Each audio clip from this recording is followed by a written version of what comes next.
Bienvenue à toi sur ce podcast où je vais recevoir des personnes brillantes et inspirantes qui nous parleront de leur parcours. Chacune à sa manière nous délivrera un message fort. Alors ouvre bien tes oreilles.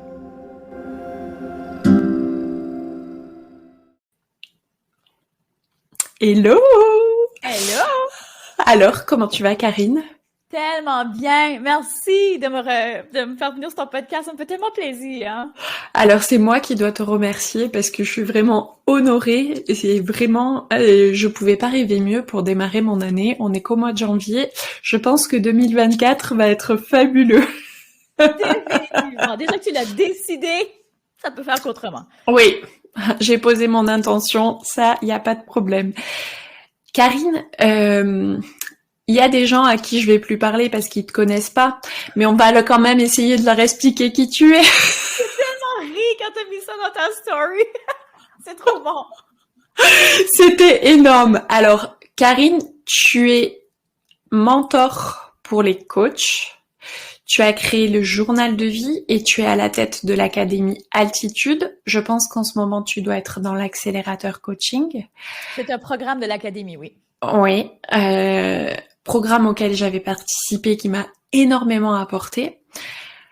Alors pour moi, tu es mon mentor. J'aimerais que tu nous expliques un petit peu quel est ton parcours et à quel moment tu t'es donné cette autorisation de briller comme tu le fais actuellement avec une puissance féminine qui est très présente. C'est une belle question qui est quand même pas si simple à répondre parce que je te dirais que ça s'est pas fait.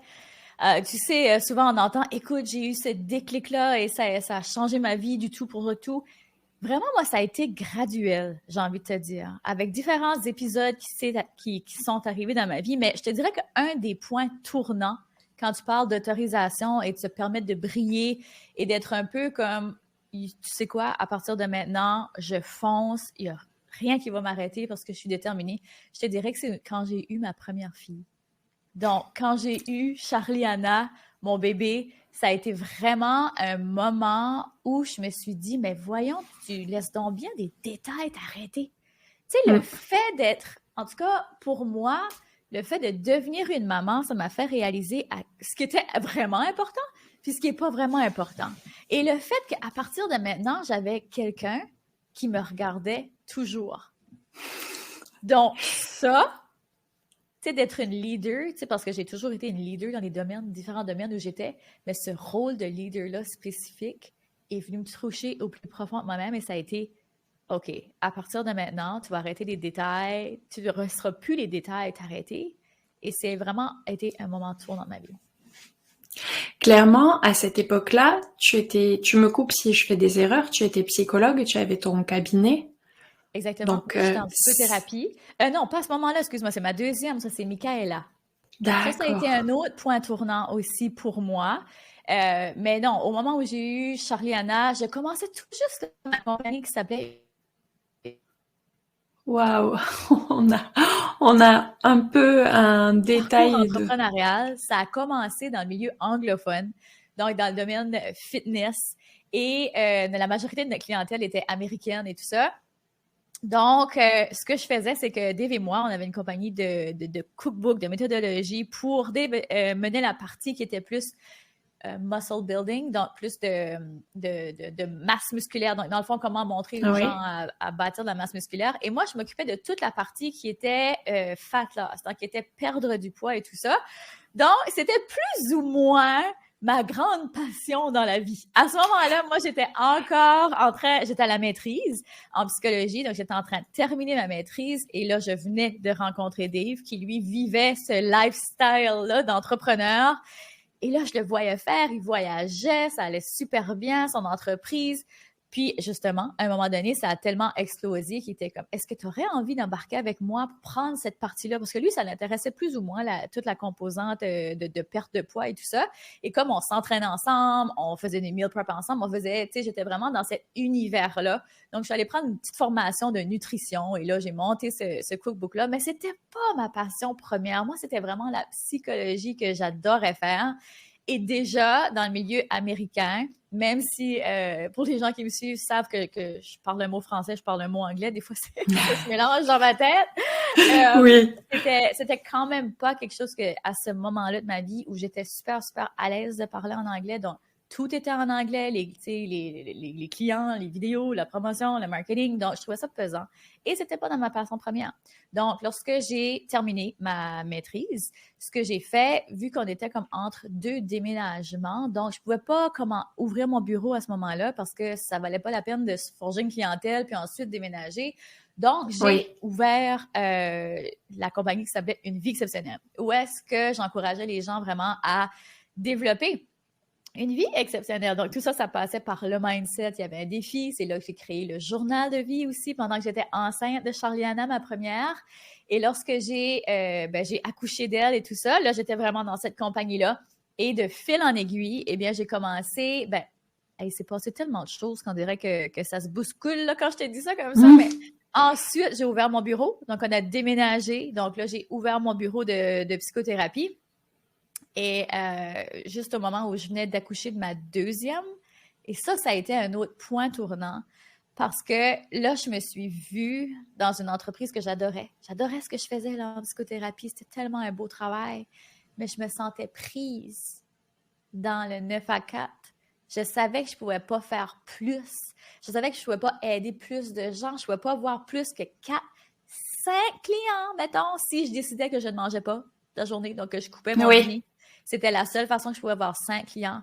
Donc, j'avais l'impression d'avoir les deux mains liées, puis que j'arriverais pas à faire une plus grande différence. Et j'ai toujours eu cet appel-là de faire plus grand, d'atteindre plus de gens, de faire une plus grande différence. Et là, je savais que j'étais quand même prise à ce temps-là, donc de devoir échanger mon temps contre de l'argent. D'un côté, moi, ça me limitait aussi dans mon horaire. Donc, j'avais pas le choix pour arriver à un tel salaire à la fin de l'année. Je devais faire tant de clients, right? Donc, j'ai changé mon temps contre de l'argent. Fait que je savais que j'étais limitée au niveau de ça, mais je savais aussi que j'étais limitée en termes d'impact.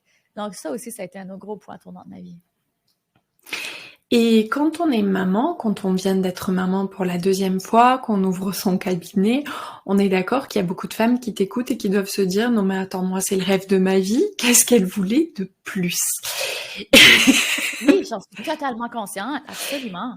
Et nous les femmes, et alors je sais pas comment ça se passe chez toi, mais nous ici en France, on est quand même assez limité par nos chères puissances masculines très présente. On a ce patriarcat qui est présent depuis des années. Est-ce que pour toi, ça a été un frein ou pas du tout? Honnêtement, j'y ai même pas pensé. Honnêtement, je voyais pas... C'est une belle question à laquelle je me suis jamais sentie prise par le patriarcat. Écoute, depuis que je suis jeune, j'ai jamais trop suivi les règles. J'ai toujours été un peu rebelle, si on veut. Tu sais, déjà, parce que je viens d'une toute petite ville en Acadie, j'ai toujours été une anomalie. Parce que... OK. J'aimais pas faire comme tout le monde. Et je pense que j'aimais pas suivre les règles. Pas que j'étais... tu sais, j'ai toujours été une bonne étudiante. J'ai j'ai pas de dossier criminel, là. C'est pas ça que je veux dire. Mais dans le sens que... Tu sais, même chez nous, à la maison, j'étais un peu comme le mouton noir, dans le sens que je pensais pas comme mes parents, comme mon frère, comme ma famille. Tu sais, j'avais pas les mêmes buts. Tu sais, combien de fois, tu sais, mes parents m'ont dit, mais pour qui tu te prends? Dans le sens que t'as trop des grands rêves, t'as trop des grands buts, comme, tu sais, j'ai toujours pensé différemment. Fait que le système, déjà, moi, je voyais mes amis qui entraient dans le système, puis qui, tu sais, se trouvaient une petite job, tu sais, sécuritaire, bien casée, 9 à 5, tu sais. Moi, ça m'a jamais inspiré. J'ai toujours été mission-driven. Donc, moi, c'était beaucoup la mission qui m'intéressait plus que le cadre. Fait que oui, je suis totalement consciente que j'étais très chanceuse, tu sais, d'avoir mon cabinet et de pouvoir ouvrir mon cabinet, mais reste que c'était au-delà. Tu sais, je voulais plus que ça. Je sais pas si oui, je comprends bien. Je comprends bien et je comprends complètement parce que moi, j'ai eu la même chose quand je me suis lancée en immobilier en France dans un milieu d'hommes.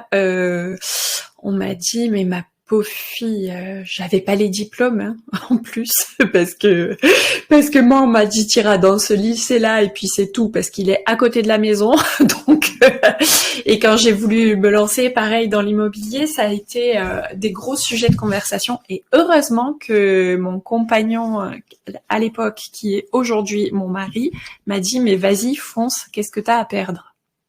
Rien. Donc heureusement. Dans cette création d'entreprise, on n'a jamais terminé.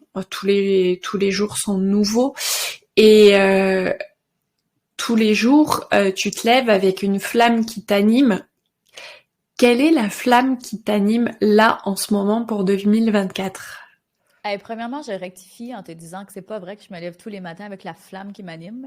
Des fois, je me lève pas du tout motivée.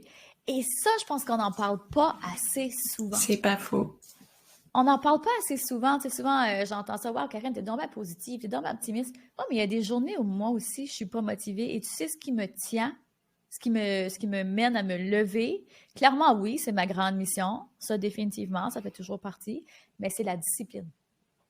La discipline, bien avant la motivation, va me sortir du lit, va m'emmener au gym, va me faire ce que j'ai à faire. C'est la discipline et non nécessairement la motivation. Mais ce qui m'anime énormément en ce moment, c'est ce besoin d'aider mes clients. Comme numéro 1, c'est comme, OK, aujourd'hui, qu'est-ce que je peux faire? Écoute, hier encore, j'étais à la piscine avec mes filles. Et là, le livre que je lis en ce moment, écoute, tout ce que je fais, comme par exemple ce livre-là, c'est un livre sur la communication.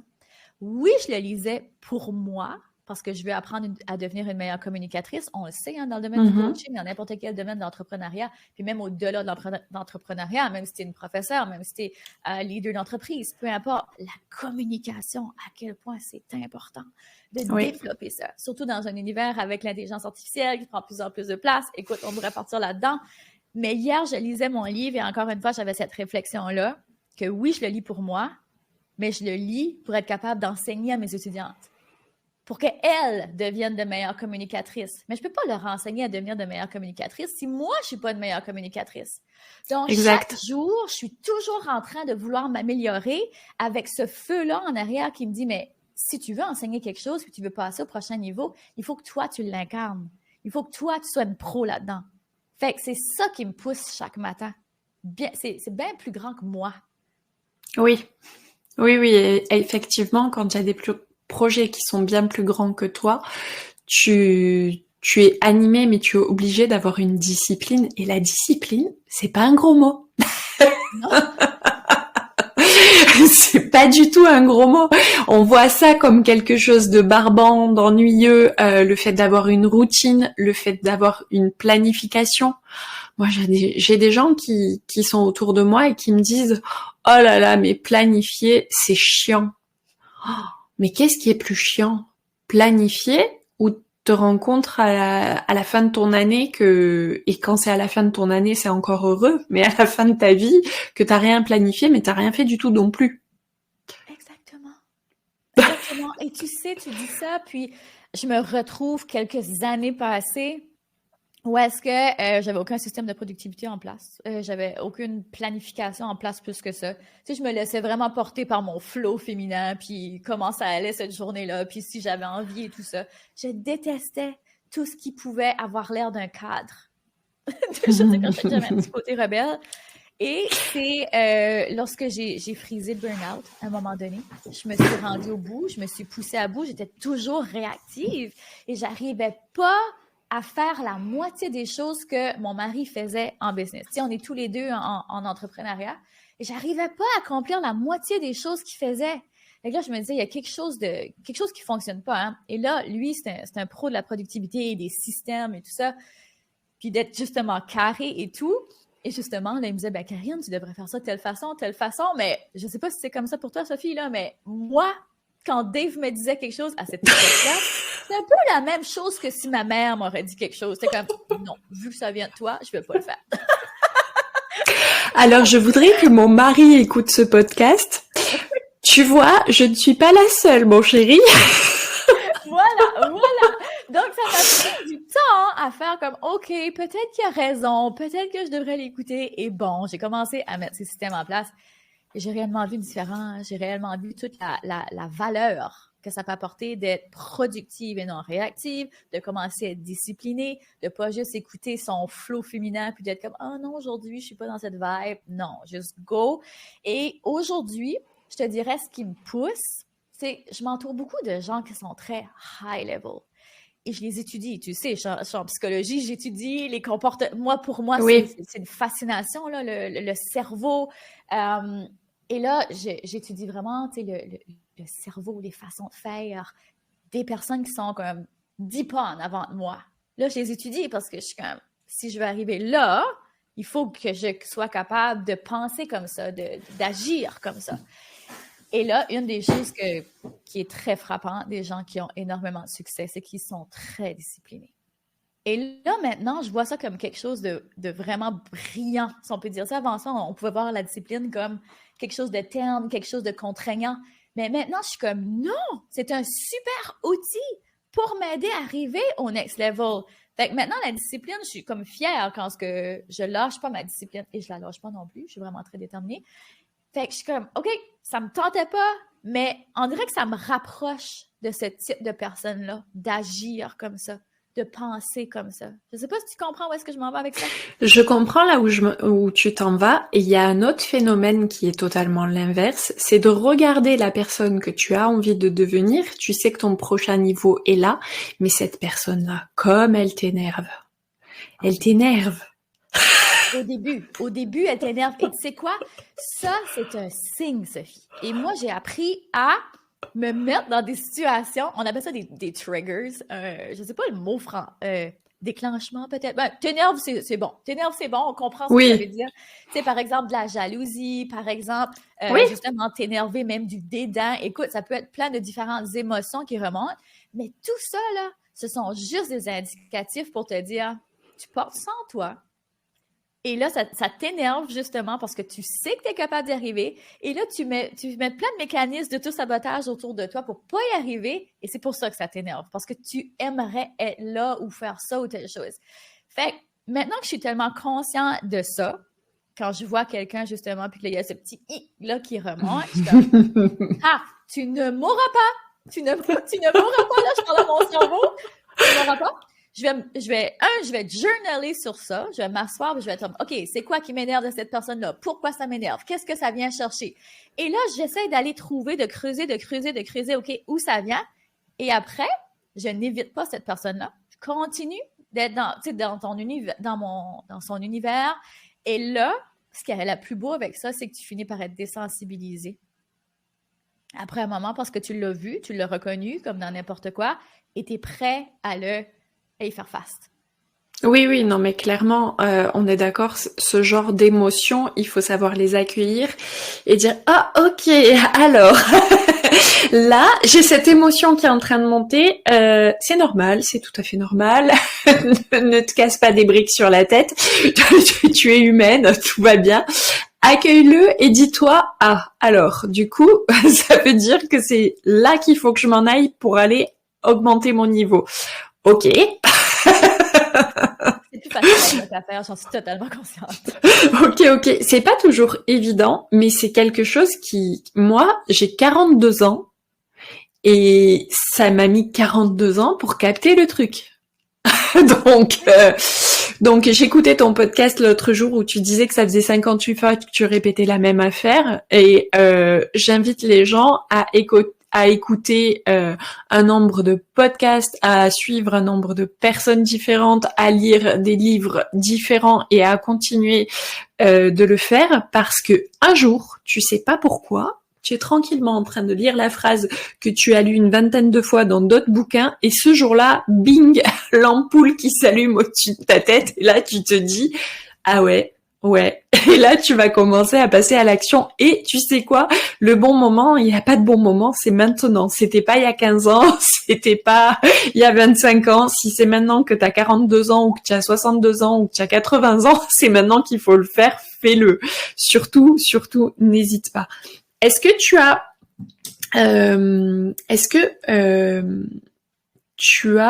quelque chose qui t'a fait, toi, justement, monter comme ça au niveau supérieur? Est-ce qu'il y a un truc, un petit élément qui t'a dit, oh, là, Karine, il faut que je t'y aille, vas-y. Ben écoute, ce qui me vient, moi, c'est vraiment le mindset. C'est vraiment l'état d'esprit. C'est toutes ces petites choses-là que tu as dit. Et d'essayer de, comme par exemple les triggers, ce sont des indicatifs pour ton prochain niveau. Donc maintenant, ce que j'aurais fait avant, c'est que je les aurais poussés. Je les aurais pas vus, je les aurais fait comme s'ils n'existent pas. Sous le Mais tapis. maintenant, je les vois, je les travaille et je suis consciente de tout ça. Donc, je te dirais que ce qui m'a vraiment propulsé au prochain niveau, et surtout là, depuis la dernière année, c'est que je suis prête à faire le travail et j'arrête de m'auto-saboter. Maintenant, je les reconnais, les patterns. Honnêtement, là, la seule personne qui te met des barrières, puis pour tout le monde qui nous écoute, c'est soi-même. C'est soi-même. J'étais une experte là-dedans. Ma mère m'a tout le temps dit « Oh, toi, t'es donc bonne pour te mettre des bâtons dans les roues. » J'étais comme excellente pour faire ça. Sauf que, à un moment donné, j'ai décidé que si je voulais aller au next level, il fallait que moi, je m'y emmène au next level. Fait que maintenant, je suis très consciente de mes patterns d'auto-sabotage. Avant, c'est pas que j'en étais pas nécessairement consciente. C'est que parfois, c'est douloureux. On n'a pas envie d'aller là. On est comme oh, non, oui. C'est trop inconfortable. Fait que je vais juste comme... Parfois, ce qui est vraiment intéressant avec l'humain, c'est que même si c'est inconfortable, par exemple, on est dans une situation où est-ce qu'on n'est pas bien, par exemple, peut-être financièrement, on trouve ça difficile, on a de l'anxiété financière, on n'arrive pas au prochain niveau, on n'arrive pas à développer de la discipline, on est peut-être en surpoids, peu importe. On n'est pas confortable dans cette situation-là, on va se le dire. Non. Mais on reste là. On reste là parce que c'est plus confortable de rester là que de faire le travail. Pourtant, oui.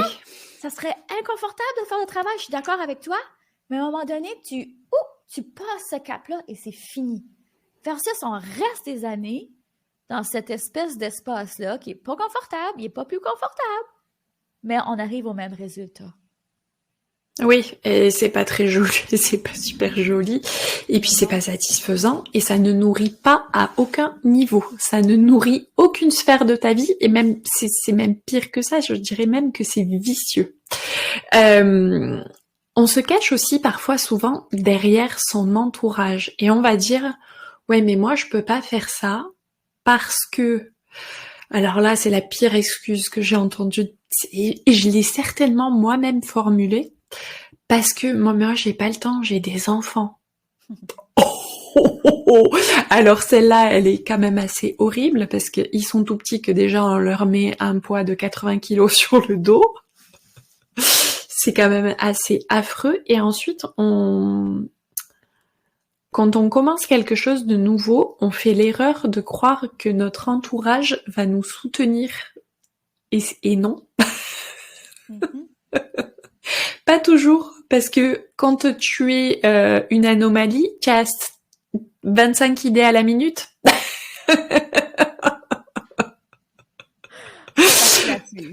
Non, c'est très très compliqué. Et du coup, comment...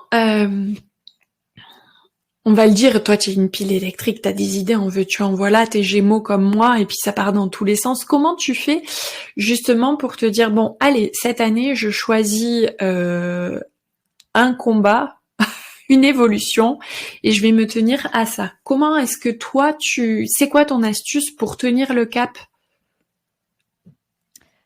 Numéro 1, c'est d'avoir une vision vraiment très claire au niveau de mes priorités.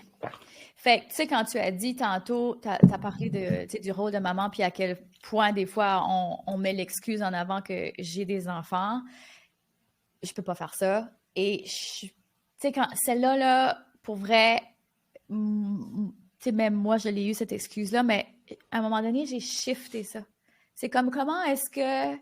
Parce que j'avais toujours la tendance de mettre des gens sur un piédestal, des coachs, tout ça. J'étais comme, oh mon Dieu, j'aimerais tellement ça arriver à ce niveau-là, à ce chiffre d'affaires-là, être capable de faire des masterclass aussi souvent, mais j'ai pas l'énergie.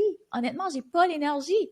Puis, on valorise beaucoup ça, mais il faut être réaliste. Quand on a des enfants, puis s'ils sont une priorité, parce qu'il y a des mamans que leurs enfants sont une priorité, mais peut-être numéro 3 sur la liste. Puis ça, il n'y a pas de jugement ici quand je dis ça. C'est pas Pas qu'on les Oui, aime moins, là, mais il y en a pour qui c'est pas important que je suis pas obligée d'être là si mon enfant fait ses premiers pas. Tandis que pour d'autres personnes, ils vont vouloir être là à toutes les pratiques, tu sais, de natation ou peu importe. Puis oui. c'est correct, mais il faut être totalement honnête avec soi-même, pas avec les autres. Mm. Ben oui, avec les autres aussi, mais en numéro un, c'est avec soi-même, OK? Oui, Donc, de se dire, est-ce que pour moi, mes enfants sont une priorité? Puis là, de voir comme, OK, comment est-ce que je peux organiser ma grande vision pour l'année? Moi, vraiment, c'est en termes d'année que je travaille, puis ensuite, je vais venir décortiquer ça en termes de trimestre pour pas me perdre. Et pourquoi oui, je te dis ça? C'est parce que moi, dans ma priorité, il y a ma famille, mes enfants. Mes enfants grandissent trop vite. Puis déjà, j'ai l'impression que ça me file entre les doigts.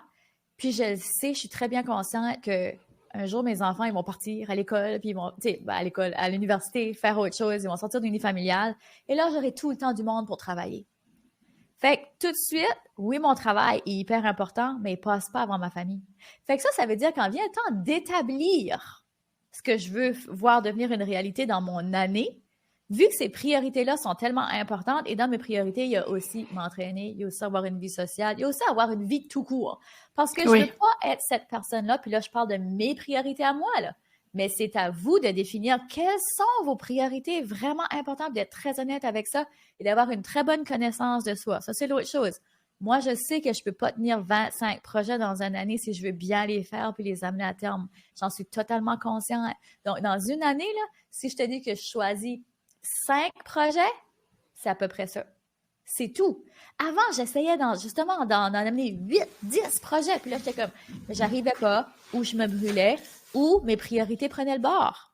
Et maintenant, je le sais. Fait que je diminue ça. Donc, dans un trimestre, par exemple, il va souvent avoir un gros projet, 2 petits projets. Donc, je sais que, par exemple, une fois par mois, moi, j'ai une chose, une grosse thématique par mois, ou un gros projet, ou un lancement, peu importe. Pas plus que ça. Parce que je sais que je vais me brûler, puis je sais que mes priorités vont prendre le bord si je prends plus que ça, et pour moi, c'est des non négociables. Fait que je te dirais que c'est vraiment comme ça. J'ai ma grande vision, j'ai mes priorités, et là, je vais aller définir ça, et j'en prends pas trop parce que je connais maintenant ce que je suis capable de prendre. Donc, ma charge de travail que je suis capable de prendre et qui est raisonnable pour moi. Oui, non, mais clairement, on est bien d'accord. Ça aussi, j'ai mis 42 ans à le comprendre.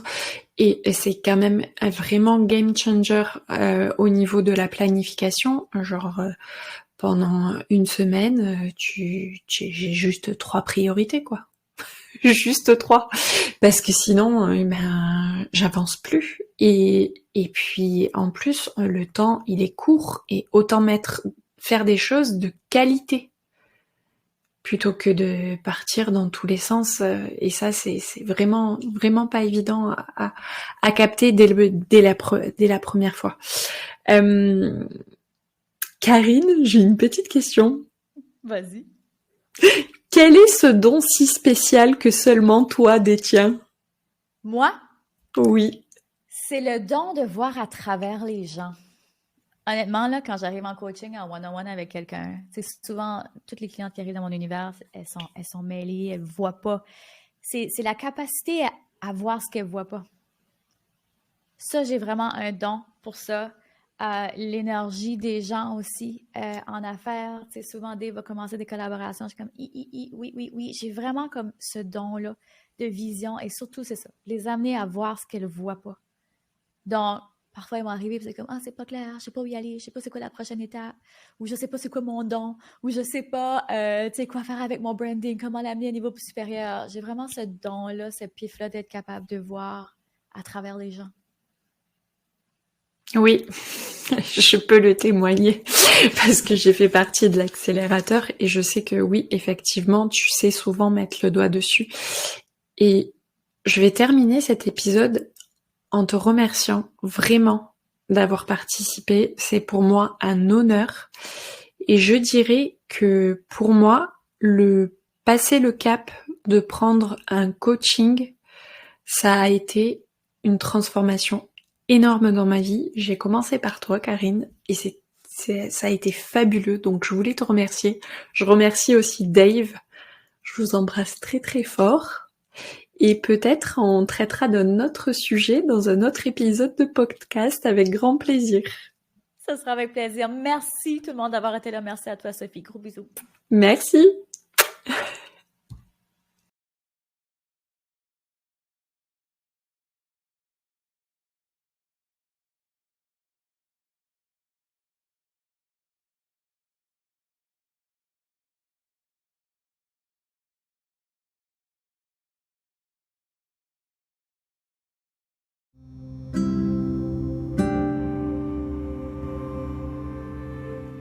Tu viens d'écouter le podcast Élève-toi et je te remercie. Pour ne pas rater les prochains épisodes, abonne-toi et clique sur 5 étoiles.